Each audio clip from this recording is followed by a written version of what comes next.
We're live now, so you're good to go. We could do this. Hello, YouTube family, and welcome to Mommies and Money. We have a good one for you today, and we are super excited about this segment because we will be going into more information about what, Tanisha? Black Wall Street. Okay, it's Black Wall Street that we're doing today. Remembering Tulsa, Oklahoma, everyone out there. Hi, I'm Tanisha, by the way. I am one of the co-hosts with Mommies Money for Laura, so she's gonna go into the whole mission statement. But today's topic, we are talking about Black Wall Street and the Tulsa Massacre, as well as the impact it's actually had for us for today. And I'm gonna go back to Laura. I jumped the gun. I was a little excited because, there's a lot of talk, especially since it was the 100-year anniversary the other day. But we'll get into that in a second. Let's take care of our housekeeping. Our mission statement with Mommies and Money is, we are in pursuit of excellence and the breaking of generational curses by empowering women and mothers through financial education to ensure a better future. So with this platform, this is a judgment-free zone. We would love to hear from you. We would love for you to join the conversation. We're just, like I said, having a conversation. Everyday life, everyday walks of life. You are welcome to come and talk with us and kumbaya with us. We would love to hear any topics that you would like to discuss. Another thing, we correspond with the fellas on Tuesday evenings at 6:30. They're the Fathers and Finance. We're the sisters. Mommies and Money on Thursdays at 6:30. And then we have Singing every fourth Saturday at 8 p.m. So just throwing out there all the other things that we have going on as well. So if you missed us tonight, feel free to come back to YouTube. Check out our YouTube channel, the Fathers and Finance. We're under them. And you can pull up any segments that you may have missed thus far. So join the conversation.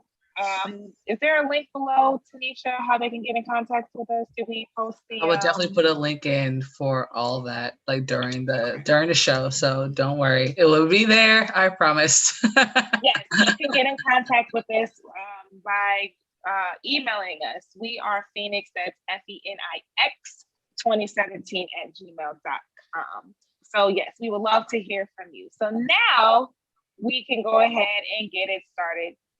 We're back to Black Wall Street. Black Wall Street was awesome. Black Wall Street was very awesome.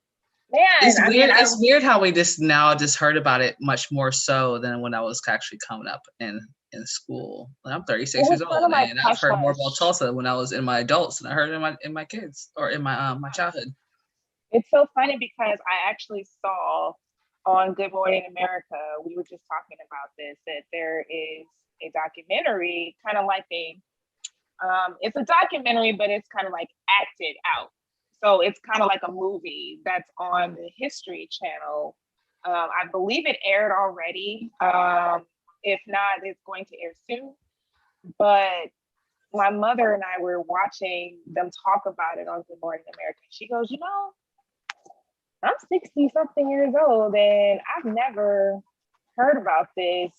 It wasn't in our history book. Like, she's heard of it, obviously. She goes, it wasn't taught or talked about in school. It wasn't in the history books. It wasn't, spoken of. And I was like, that's very interesting that 100 years later, now people are starting to talk about it.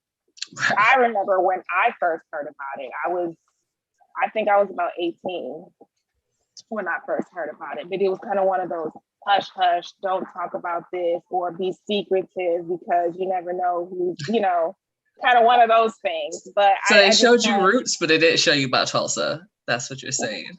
Yeah, right. But let's talk about Tulsa. Let's talk about Greenwood Avenue and who started this lovely economic driven, society that gifted society. Yeah. Right. That we unfortunately did not get a chance to experience, but we have an opportunity now in today's day, to get back to something like that, or to encourage our community to, you know what I mean, to build.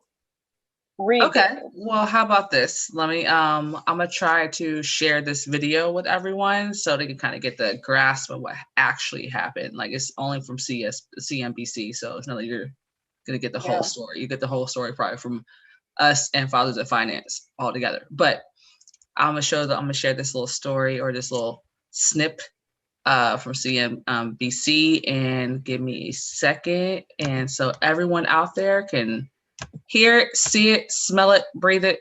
Let's talk about it. Let's talk about it. And we can't, finally walk through the door of freedom. Yeah. Let us do. This is holy ground.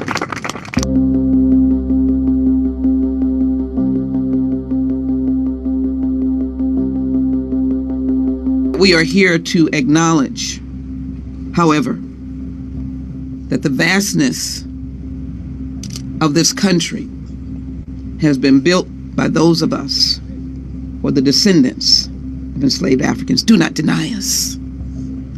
Do not diminish us. Do not leave us. Do not castigate us. Do not characterize us.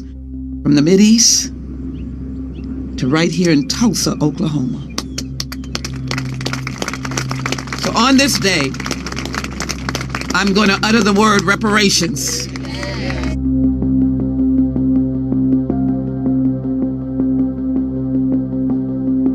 We all have to work together to cure the sickness that ails us as a nation. And that sickness is called racism. It's at our core. It's in the soil. We must acknowledge it and root it out. And so this event today, right here, this is ground zero for human rights. Greenwood?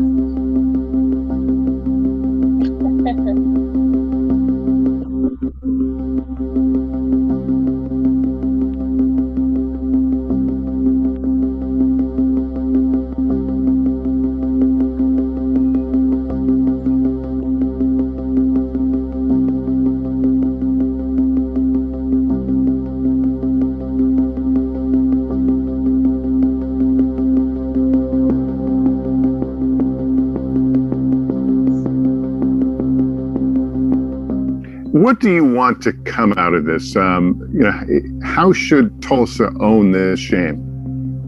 First, let's get those remains to those families so they can have a proper burial.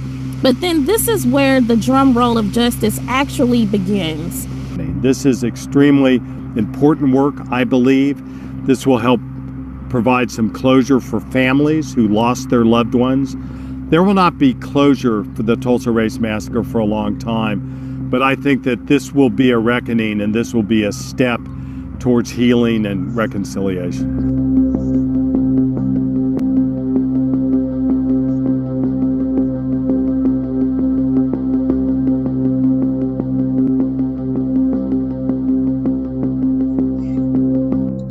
Wow.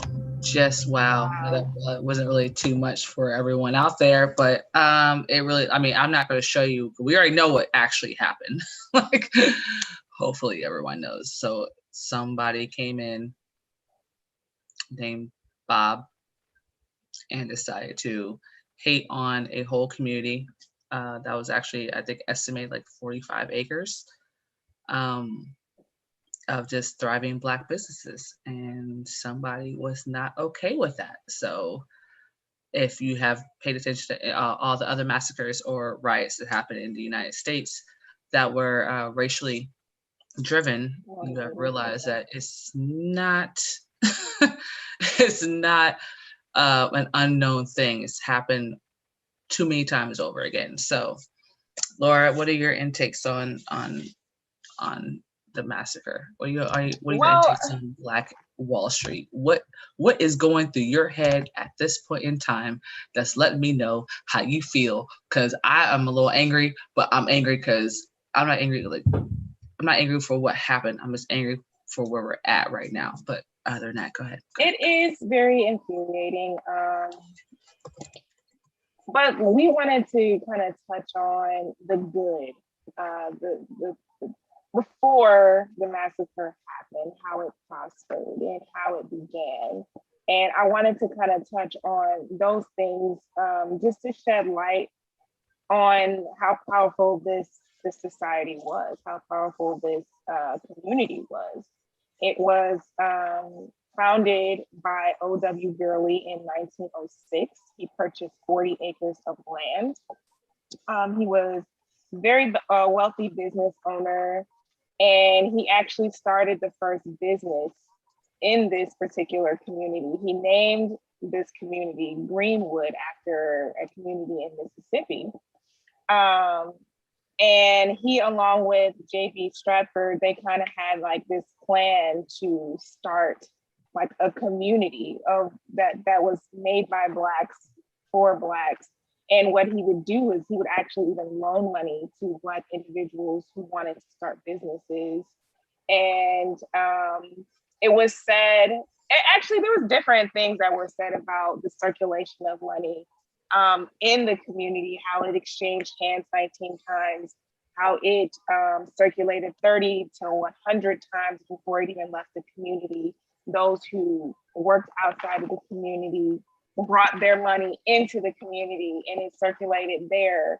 And so it was just something quite like magnificent to see or to hear about, that there were so many thriving businesses, and that because it was a segregated community, you know, Black businesses thrived. And that, to me, that was just something amazing to kind of read about and to see about. Was it the segregated part that like we had to sit there and work within ourselves and actually utilize the word unity and community and to work out like, hey, like it is Black economic growth. If I have this, you have that. We can sit there and trade off and make sure that you have both and I have both. Like, so it's a lot of different things, right? Go ahead. Sorry. I think that's awesome because you said you were kind of angry at the times now, and I look at the times then and I'm amazed because there was unity, because people came together and those businesses thrived. You know what I mean? And they were wealthy businesses, luxury hotels, barbershops, salons, libraries, hospitals.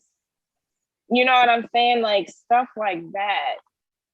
It was a whole functioning society in a town, for 40 acres. And to me, a school system, a post office, all of those things. Like we actually, they had an airplane too, so. Six families own airplanes, and there was only 2 airports at the time, but 6 families own airplanes. That to me is like, look at what we can do. Right. And how it all got shut down was all because of a little chick called Sarah Page, who literally was like, oh my gosh, something happened. So she was accused. She accused a gentleman named Dick Rowland. He was a Black shoe shiner. And she accused him of rape, kissing, whistling at her. It doesn't really matter. Like white folks went crazy at that point in time back in those days. And all hell broke loose. Pretty much that's actually what one of the sheriffs or something like that said. I'm pretty sure if I read that right a long time ago. It's a sheriff or a police officer. Either way, they said that, but all hell broke loose. And Tulsa, a great up and coming and functioning correctly, keeping the Black dollar in this community for longer than 30 days was amazing. And because somebody just hated, or because of somebody's color of their skin, literally made somebody else say we should get a whole mob and go to this town and destroy it. That's pretty deep. That's pretty deep. It's all because of jealousy, all because, that community was thriving above second class citizens. it's just interesting to me, and it's heartbreaking at the same time that you just don't want somebody else to win because of their skin color or because they're doing better than you. I mean, and you can look at today and say the same thing, you know, and unfortunately, we're not as unified because we're all what do we say in our little production meeting? Like everybody's trying to chase after the what dollar, the white man's dollar. So it's like, it's unfortunate that we are so, I don't know, just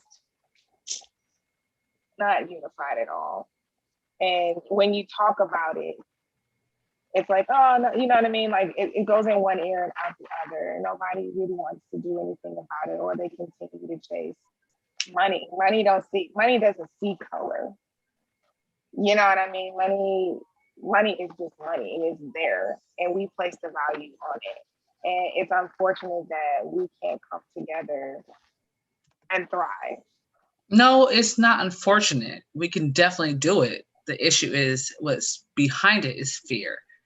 Because at this point in time, you have to realize it's not just what happened in Tulsa, it's the other riots that also happened in our history that kind of make everyone a little bit on edge, I guess I could say, because it's not like, okay, so we know that Tulsa happened, but that was 1921, right? Because it's 100 years. So 1921, and we had what, the Rock Springs, we had Rosewood, we had the Chicago riot, we had the Washington race riot, we had the Oconee massacre. We've many of the same, just different paths, right? And then Tulsa was just the one that was just more thriving because it was literally all of us. And when you have a group of people who are dedicated to making sure that this person, I think you just said him at the beginning, the other ancestor, the great ancestor who started this. W. Gurley and yes. J.B. Stratford. You said Gurley or Durling? Gurley. So Ancestor Gurley had this idea, and he sold to somebody who looked just like him. And from that moment, that person who looked just like him sold to the person who looks just like him, who sold to the person who just looked like that's how economic growth and development actually works. That's actually how it starts. So it's the idea and his vision, which got cut short because of course, we know because of the jealousy and the hatred. But the vision he had is still here with us today. But unfortunately, we have something called fear that's literally just in the back of our minds, because when we want to do something great, we always realize, or maybe it's just a realization that just people just started to realize, or maybe there's people who just started to realize that it's not an illusion, it's actually reality, is that, something that's stolen, taken, burnt, whatever, to the ground that belonged to us is now something that they can do, and they can do it very well. So having a seat at their table makes sense because you took out our seat, like you put our seat on the patio. And that's what I feel is the difference. It's not the fact that we can't do it. We could do it again. It's not an issue. We could definitely do it again. Tyler Perry is doing a great job making sure that you sit there and do it again, but they're watching him. Just like they watch all of us. They just don't want us to just do it and get to the point where we're all unified and we're all still working together. We don't use them for nothing. Like, imagine if Michael Kors just stopped dealing with us. Imagine if Coach and Gucci just stopped dealing with us. Like, they just shut us. Like we said, like, we're just shut you out. We got this over here. We got everybody who could do it better than you can. We got them over here. And they look like me. My daughter, my niece, my nephew have people to look up to and actually want to sit there and aspire to be, all because one person had a visionary or had a vision, and with that vision can lead to a lot of different other things. So I'm sorry, I get a little upset about these things sometimes. No, I mean, it's valid. Nobody can want to tell you how to feel. So, I mean, your opinion matters. That's part of this platform. Everybody will think that this is part of the conversation, and it's okay to talk about it. That's what we're doing. Let's talk about it. How does it make you feel? And it's frustrating. It's frustrating because what do you do now? Where do we go from here? We have the awesome platform that we have with WSB, with WFG, and we're on this campaign for financial education. We're trying to get the word out that, hey, protect yourself, protect your family. You know what I mean? And then leave a legacy for your family in a way that it may not be exactly like Black Wall Street, but hey, you keeping it in your family and you're sharing it with other families that, like you said, looks just like you, looks just like you. So it's definitely something to be appreciative of. It makes you actually think and give props to people who sit there and say that we can't. There's no way you can sit. That's why I refuse. Like I refuse to sit there and tell myself I can't anymore, because somebody could. Somebody has done. Somebody has given us a blueprint. Somebody has broken the mold over and over again. So that fear that every civil rights leaders have actually sat there and spoke upon, fear is going to sit there and dismantle us if we keep thinking in that way. If we keep going in the way that we should be thriving and working with each other, we already know how much it's going to cost for our freedom. That's the fear that people have. So people want to sit there and be like, I want to be able to be financially free, but they have a fear of being financially free. They have no idea because they have no idea where to start. You have, I mean, how many schools, how many hospitals? Like, she has somebody who was like, yo, I'm a doctor. I'm gonna put this nurse on, and she's gonna put that nurse on, and she's gonna teach her daughter how. So it just keeps on going. That trade just keeps on flowing, right? So even with education, even when in the court system, even when it came to driving buses, whatever it was, we've done it. We've done it before. So I can't sit there and say like, oh, we can't. No, it's not that we can't. It's either you have a fear or you're comfortable where you are. And we have to get out of that comfortability now. And yes, I'm always a firm believer. You know that. I'm always a firm believer of financial education. I think that is actually a key component on what we should be doing. I'm pretty sure if I put a lot of my friends out here, be like, hey, barter with this person right here. First of all, one person's going to sit there and ask me what barter is. Two, somebody's going to be like, how do I do it?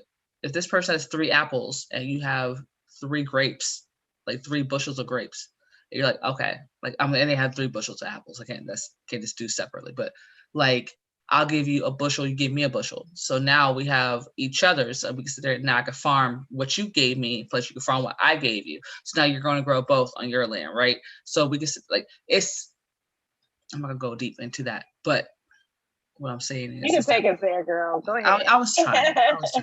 All I'm saying is we have to utilize each other's resources. We have to utilize what each other actually have that's strong in our zone, right? We can wear the eyelashes, the weaves. We can wear the lip glosses, the eyeliner. We can wear the clothes, whatever.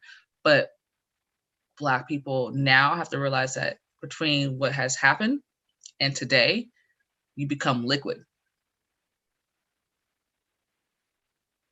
Liquid money does not mean it's a great thing. You don't want to be the liquid. You don't want to be the liquid money. Like, you want to be the marketable piece to it. You want to make sure that you're liquefying and you can market to other people who want to sit there and buy what you're actually oozing out.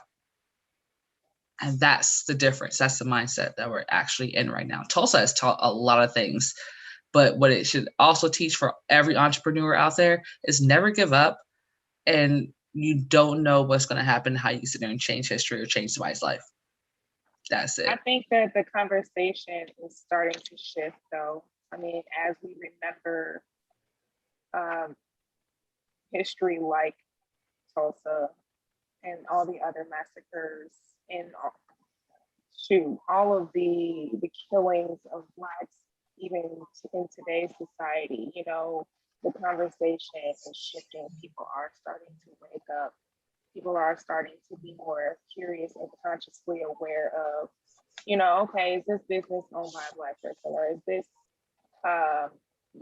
you know, basically what I've seen in my own walk of life, more people are asking, hey, is this Black owned?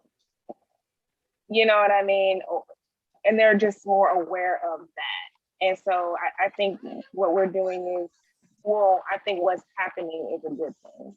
Like you said, it's not that we can't, it's the fear or the comfortability that we need to get out of. So, and I think it's, like I said, it's starting to shift. No, I'm not, and I'm glad it's shifting. I'm super excited that it's shifting. Like, I'm super hyped up for that. Like, I'm here all day for it. Okay, here all day for it. But just stop questioning, or stop sitting there thinking, like, if I don't go to another person of another color or race, they know better than we do. Think about it as, like, you know, like, everyone has, I'll always say this, LeVar Burton. Thank you, Kat Jackson, that's out there, because my best friend is the one who put this out there. But LeVar Burton, Reading Rainbow, should have been like everyone's theme song. Okay, like, everyone knew, like, you know the song. Don't act like you sing it in your head. You sing it in your head right now. Like, you said, like, Reading Rainbow. Like, yo, like, take a look. It's in a book. Like, that right there, it's in a book, which means that if we could sit there and read about how your money's gonna work for you, if you can sit there and read about, like, how to make your money move in different accounts, how to sit there, what stocks and bonds are, how to sit there and actually know what a stock actually means or a bond means, know how you can sit there and worry about how certain trust and certain wills could work out, or wills and trusts work, how you sit there and work about key employee or key person insurance. Do you know how to sit there and actually start, or make sure you actually you actually make sure that you secure the name, like the idea, right? So we have so many of us out there, so many, and many people have this one vision or a couple visions or dreams that they actually have, but few actually chase it. So as of right now, how I look at it, Tulsa and what happened there, and also what happened in other massacres, they all started off the same. The massacre part. But the vision behind actually starting it off was just to make sure that, one, we felt like we were just like we wanted to be at peace with ourselves, at peace with our people. Like, we didn't want to sit there and deal with the cops, and we want to deal with, like, the racism. Like, we already know how you feel about us, obviously. So why can't we just do this for ourselves? What is the big issue if we unify? You know what? You make a great point with that, and it was in one of the articles I read. It was described as a safe haven for Blacks, and I just find it interesting that, I don't know. This is just maybe my opinion. I'm all for buying Black businesses. I'm all for, you know, keeping that dollar circulated in our community. However, the way you put it just now, it was like, we just want to be free. We want to be recognized as a person. We want to just live. And whether that's segregated or integrated, we want to just be left alone. You know what I mean? We want to just be able to thrive and do it the way we want to do it. Again, whether that's segregated or integrated. And why is this such a big problem? Why is it such a big issue? Because, I mean, Black people are, when you described all of them, I mean, just hearing them out loud, it's just like, oh shoot, that was a lot. There was a lot of massacres, and then with the killings of Black men nowadays, and children and women. Black people are so resilient.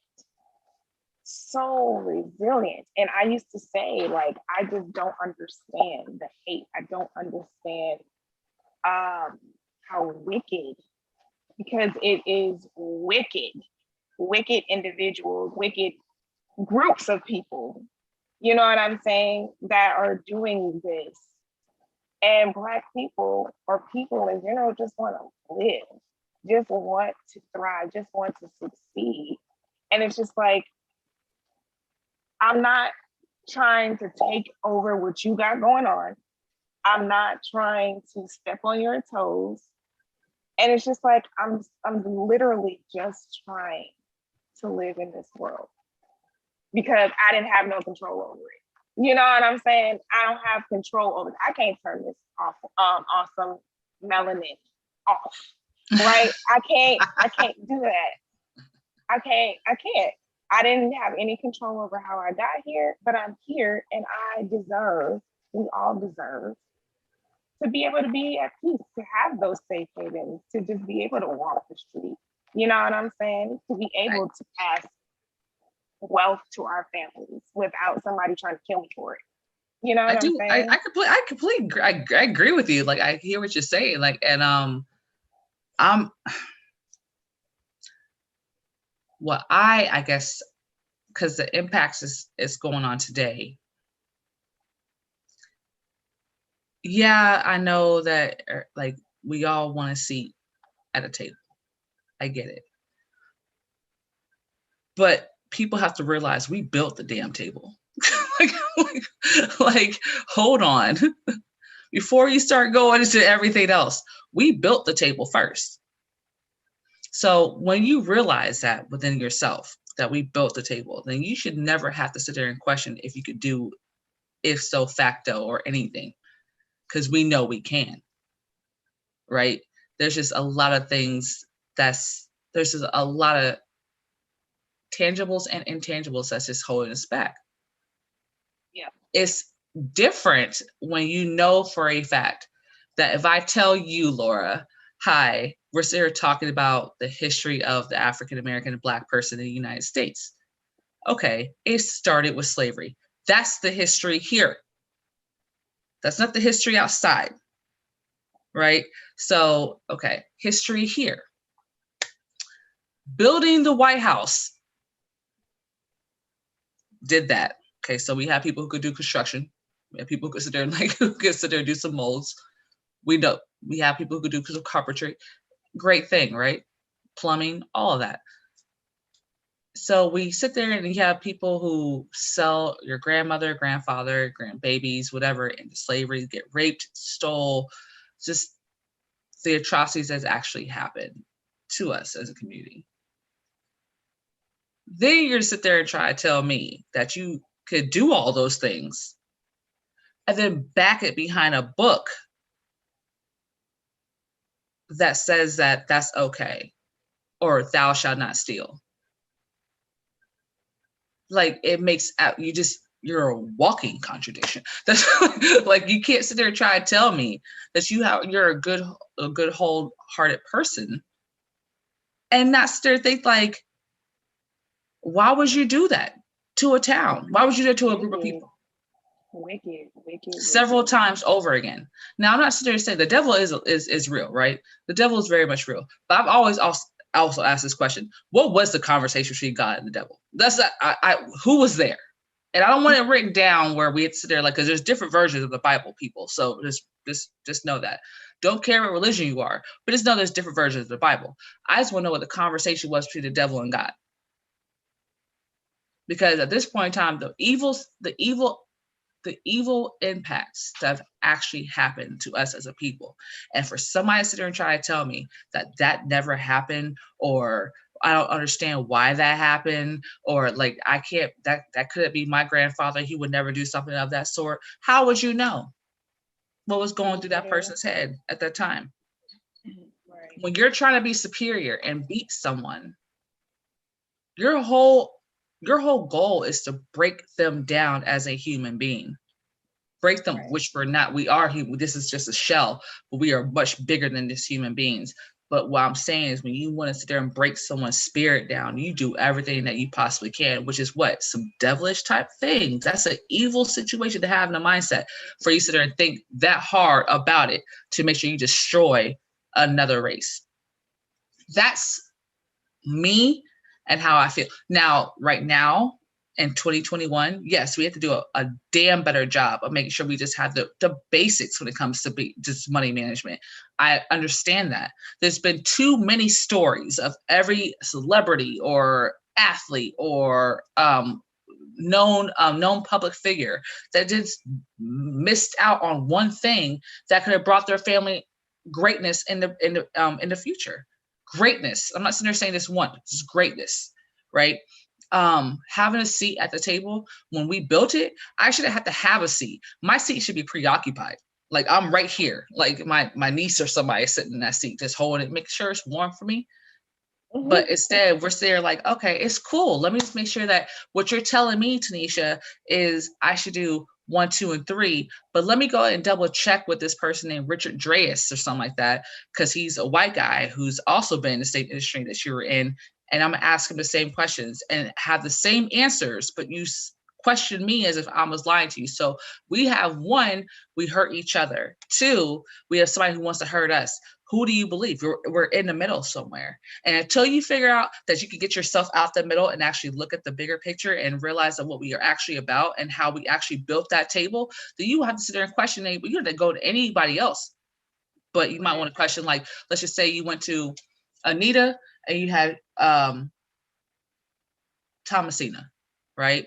Thomasina works in one industry. Anita is in another one. They both tell you one thing or it's the same thing about a certain product or whatever it is. You're sitting there and you're gonna either try them out both and see which one you like best, or you're sitting there and be like, I'm gonna just support both of you guys and just figure it out for that matter. Or you just be like, you'll be hatred because you might heard something about Thomasina, but Anita be your girl since day one, and you go that way. So either way, however it has to happen, you should downplay each other, because the downplaying each other has not worked out very well in the past 40 years that I've seen. Or I'm 36 and I'm 36 years old, and downplaying is not a great thing for Black folks. Like, we just stop doing it. Just stop. If you and if you're gonna question, do your research, like you're saying, basically. Again, but that also involves you reading a book. Google is not the answer, okay? Like, you Google can and YouTube University. I'm just saying, like, it's just not, because I mean, even if you're studying for your securities, even if you're studying for just past history, you still have to go to, there's a book out there that actually has all the information you really want. You just have to search for it. But again, that whole comfortability piece and procrastinating, I set a goal for 2021 that I'm gonna read a book every month in the year. How many books you read? I've read 1. It's June. Like, you know what I'm saying? So that's pretty much how, like, we probably view each other, because either you're not following through correctly, your follow-up game is like horrible, or you're sitting here questioning it because they gave you a reason to question it. And the reason that they gave you is not just what you have done, but what the rest of the world has looked upon. Like, supposedly me, like Laura, we're having this conversation, it's on money's, like Mommies and Money, right? But they probably think that me and you should be talking as if we were in the street with you out here grabbing air, you know, we over here, you know, saying like we popping tongues, like you out here doing some slang work, let people know where it actually is, what it is, like all that in a conversation. But that's not how we work. That's not how we operate. The stereotypes is really what everyone else sees. And I mean, you can't stop with the judging. That's just what everyone does. It's pretty crazy. Everyone's supposedly religious, but everyone judges each other. So that's another topic for another day. But right now, like, you have somebody who accused a brother for no apparent reason, had a whole town burned down. Reparations are not even being talked about, but in our community, but had that conversation talked about in everybody else's community. So what is it? Are you afraid of? Other people? What are you afraid of for us finding out? Is the fact that, is it the unity? Is it the fact that we can sit there and we can defend it for ourselves and be who we actually want to sit there and be, and not have to worry about everyone else? I mean, I have no problem. I have no issue. You can bring separation back. I don't care. Like, I really don't. Because regardless I want to help out my fellow man and my fellow sister before I help out somebody who helped rape, lynched, burn, murder, like stole all their life, whatever it was, that you still haven't apologized for. And yet, or acknowledged. Financial education, we're all in that boat. in this United States. All of us are, except for that 5% of wealthy. We're all in that boat. So for you to sit there and question me when I know for a fact that you're probably looking at like Acorn or Robinhood and think you know what the hell is going on, but you have no idea what's going on because you have no idea how money works. Because if you actually knew what the campaign was about, if you knew that while we're on the financial literacy campaign in the first place, why Mommies and Money got born out of Laura's head because of it, it's because of the fact that we are not having these discussions in our household. And when you're not having those discussions in your household, you cannot sit there and have a successful businessman without somebody going to that person and telling them something you should already be teaching in your own home. Am I wrong? You can let me know. I mean, I feel like leave a comment below. No. No. Comments below. I am sorry. No. I mean, like I said, everything is valid. I mean, and you have and are entitled to your opinion. And shoot, I just think it's just Black people waking up and doing your research. Not just let's rebuild the trust between our communities. I mean, we over here working on the Blacks and the community of like police officers and stuff like that. But let's build our own community. Let's build that trust between each other. You know what I'm saying? Again, I do. I do know what you're saying. I feel like, but it's the rebuild factor, right? We know what we have to sit there. We have to rebuild our education system. We have to rebuild our army, our military. We can rebuild our, one, your mindset and your soul and your spirit. All I'm just putting out there, because this show could go on for 3 hours if you really let me sit there and talk about what is really the issue. But the one factor that if you have children or if you have yourself or if you have a family you're taking care of, you have to know how your money's going to work for you. You have to know certain things about certain taxes. You have to sit there and know about certain laws and not like, oh, I heard it. Like, no, know it and what it means in between the lines, right? Because like I told you, that liquid money thing, I read when I was looking at securities the other night, when I was studying for it, and that I didn't see it for the words it said on the screen. I saw it as an analogy to my people. That's exactly how I saw it. I read it for how they actually put it to you when you're studying, but I saw it as an analogy for how it is for my people. So when I tell you that Tulsa can happen again, it could happen. It's definitely going to keep happening. It's going to happen again. Wakanda is going to happen. It doesn't really matter. We know it's going to happen. It's just the time of when. And if you know certain rules, like if you know certain things, like the rule of 70, if you know how compounded interest worked, right? If you knew what tax advantage accounts were, if you knew what tax advantage accounts were, tax deferred and tax now, and you had all three working for you, but hey, I ain't mad at you. You know what I'm saying? If you have like a business, a legit business that you're actually doing, and you got an LLC for it, and you actually like protected the name, hey, I am there for you. If you have employees, and you don't know what like a key person or executive bonus actually is, hey, I am there for you. So it's things that we should probably be knowing about and what we speak on this show when it comes to basic financial fundamentals for people to implement in their lives. Not everything's going to be like a one day, that's it, it's done, over with. It's much more than that, because a child takes 18 years to grow. Actually, a lot longer than that. I want to say longer than that. Yeah. But you have 18 years for that child to be in your household until you want to kick them out, right? Because at 18, they're an adult, but at 21, you can drink. So there's a lot of things that's backwards. I think the child should pretty much be coming out the house when they're 21. Me, personally. I think Black children should be homeschooled. Me, personally. Okay, like homeschool or find a charter school that is actually Black. It's just HBCUs needs HBCUs. We need HBCUs. We need high HBCUs, we need middle HBCUs, we need elementary HBCUs.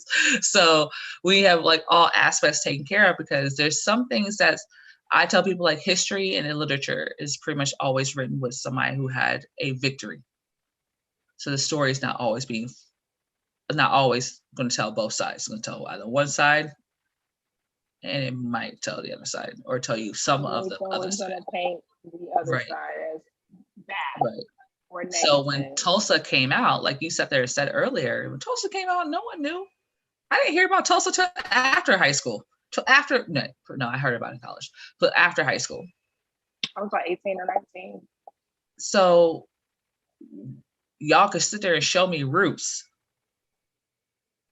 but you can't show me what happened with the great things that's actually happened in our history.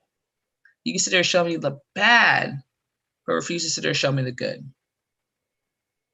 Right. So it's going to always keep going in that light. So we can't sit there and deny that. Like, people have to stop pointing fingers at this point in time, and Black folks and African Americans need to sit there and realize, okay, this is the time. Just bring it together.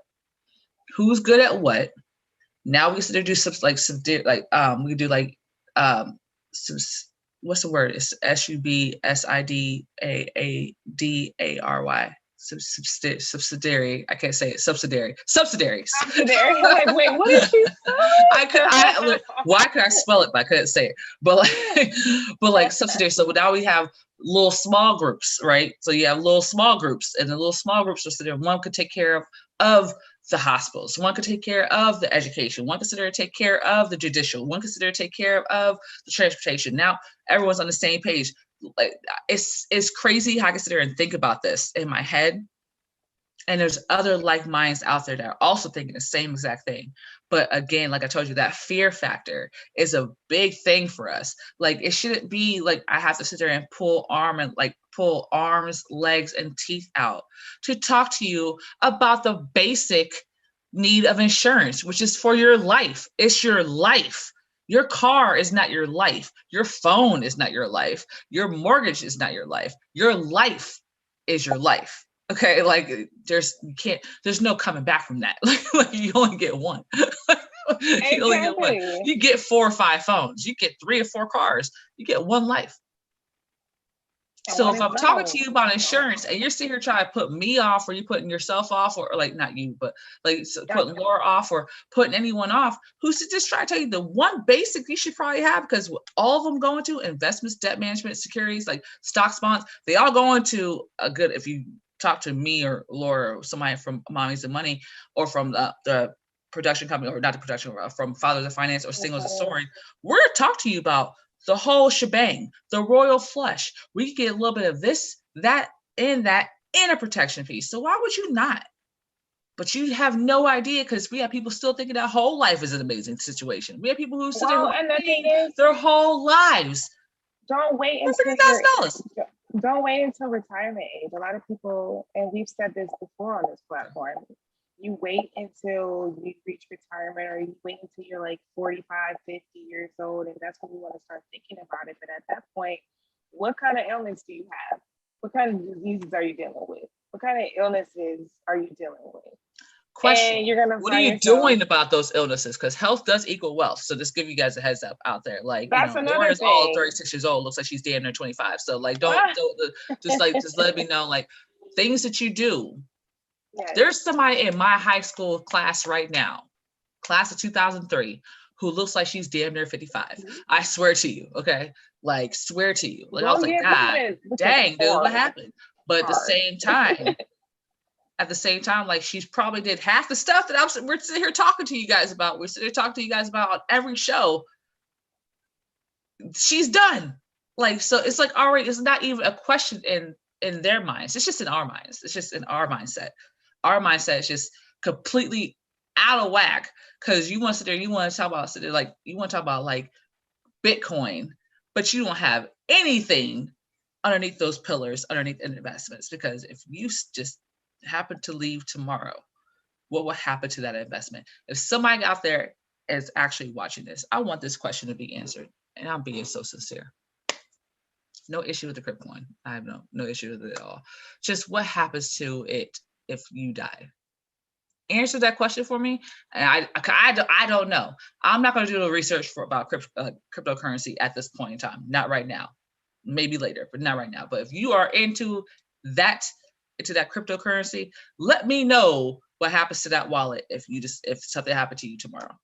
Let me know. Also, shoot, not even just cryptocurrency, whatever's in your bank account.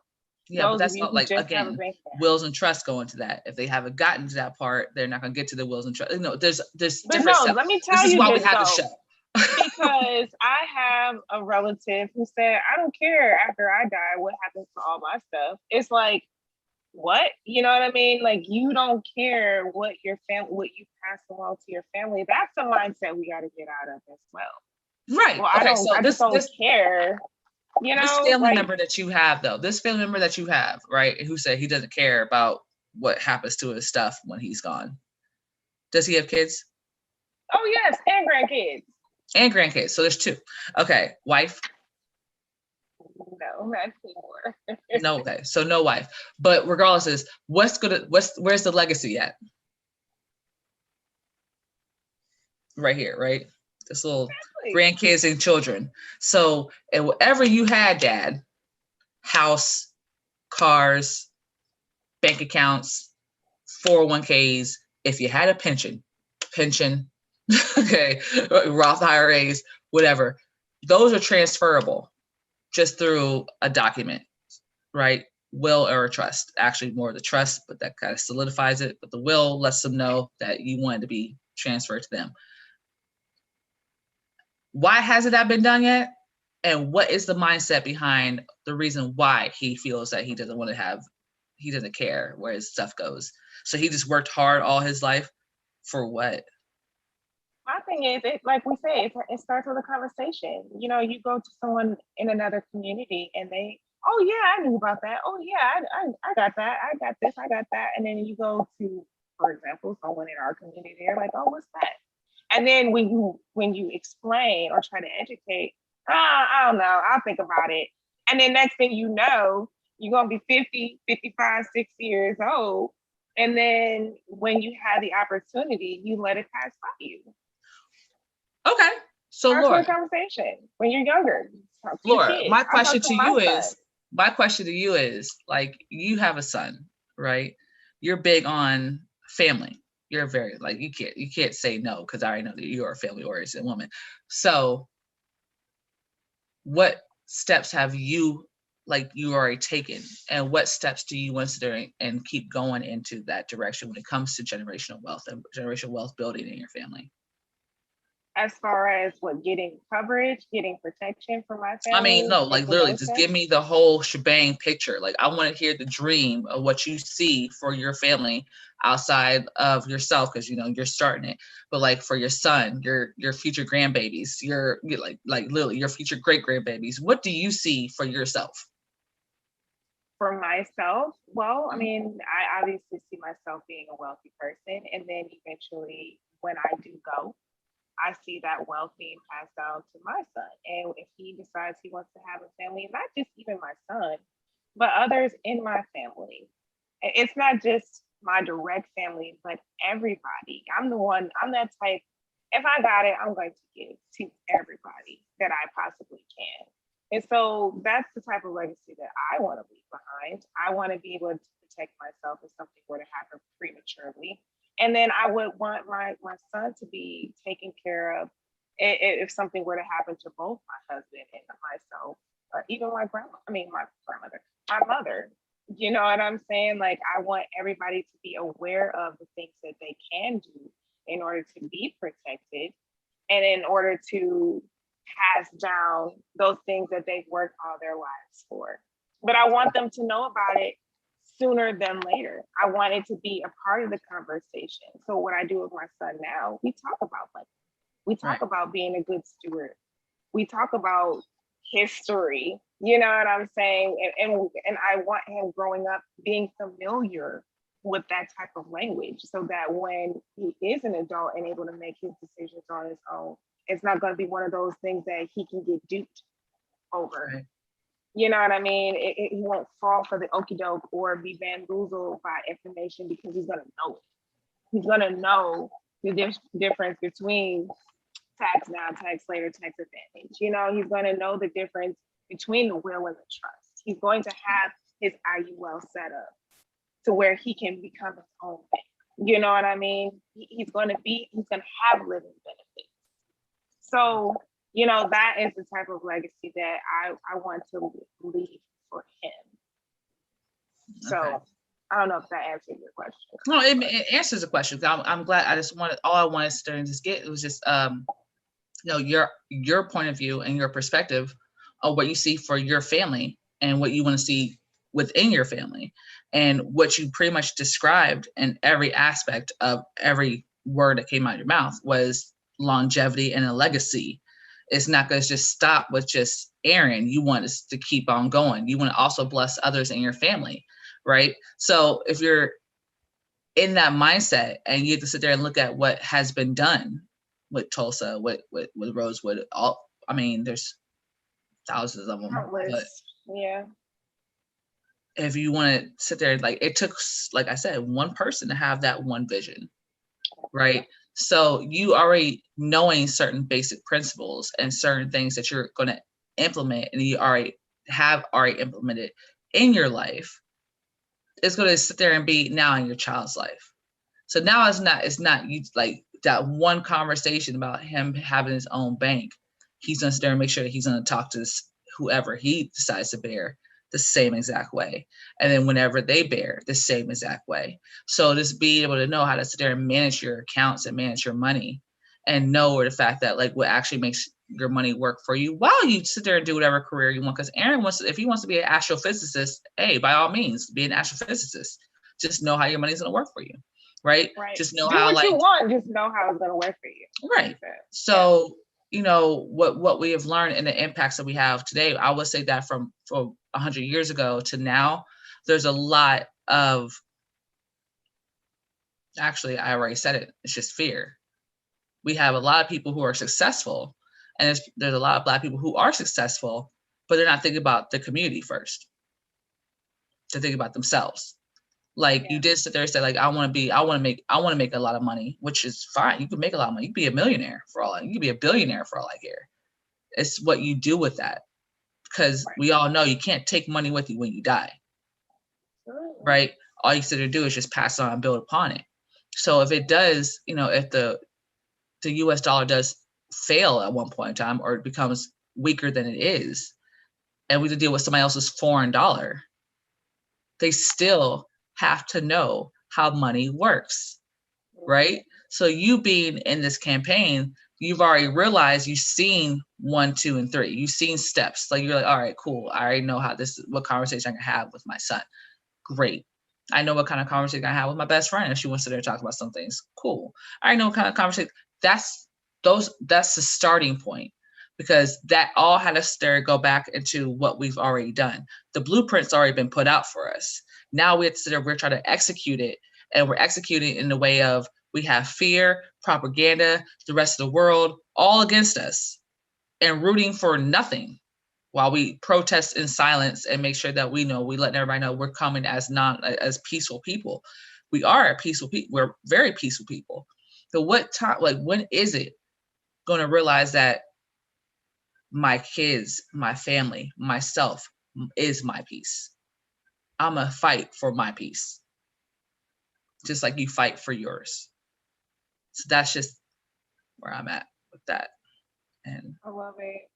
I mean, we can always go on and on and on this. Yeah, I know. Obviously, I just realized it's like 7:29.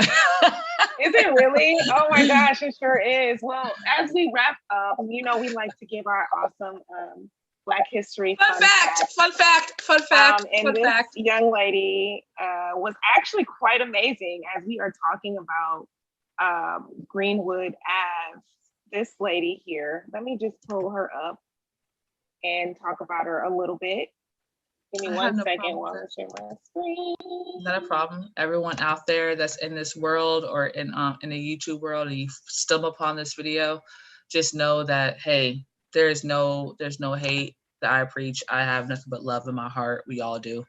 Exactly. We just have a lot of things that need to be talked about, and talked about openly without somebody getting upset. Well, it's all love, man. It's all love. It's a conversation, and you know what? Some people don't know how to handle conversations, though, Laura. Like, I realize that. Let's not we had 2 presidents do that. So Oh no. It's like we always operate in the spirit of offense. And if you can just remove that spirit of offense and be more receptive and realize, like I said earlier, people are just trying to live, man. We're just trying to live. And we're just trying to just coexist. And it shouldn't be this hard. It should not be this hard. But anyway, I digress. The Black History Fun Fact Spotlight goes to Ms. Bridget Biddy Mason. It says here that she didn't invent the city of Los Angeles, but she did help shape the city's downtown area. So Miss Mason was actually born a slave, and she traveled with her slave owner all over the country. They settled in California. She discovered it was illegal in the state of California, so she petitioned the courts and earned her freedom, or won her freedom. And with her newfound freedom, she worked as a nurse and a midwife until she had enough money to invest in real estate. So as I was talking about O.W. Gurley and how he bought 40 acres, Miss Mason did the same thing, but prior to Gurley in Tulsa, she bought 10 acres of land for $250. I don't have the dates on this one, and I might have to come back and revisit this one, but I thought that was pretty amazing. 10 acres for $250, which she built rental homes and eventually a larger commercial building she rented out. That land she invested in and developed is now the heart of downtown LA. That is so, I mean, that to me is like kind of, it just blew my mind because you see LA right now. She amassed her wealth. She also established the first African Methodist Episcopal Church and donated time and money to multiple charities and the community programs. When she passed away, she had an unmarked grave. By, I believe it says here, 1989. No. Nearly 100 years after her passing, the church that she started, along with 3,000 members of that church and LA's mayor, they gave her a proper tombstone. And on November 16th, 1989, they declared Biddy Mason Day in California. So actually, they have a memorial still to this day in downtown LA where her home once stood. So that seems like an awesome place to go visit if you're in LA. So Miss Biddy Mason, thank you so much for your contribution to America. I mean, Black people are awesome. Thanks, Biddy, because I'm pretty sure that they wouldn't know exactly where to put half their devils at if it wasn't for you, ma'am. So you are best. I know, I am. But yes, that was our Black Fun Fact, Black History Fun Fact, 365 days. Out the year. That means every day we have day. Something for each and every one of you out there. Endless. But that is our segment for this evening, everyone. Thank you all for tuning in, for joining us again. Join the conversation. Get on the Zoom with us. Talk to us. Leave a comment below.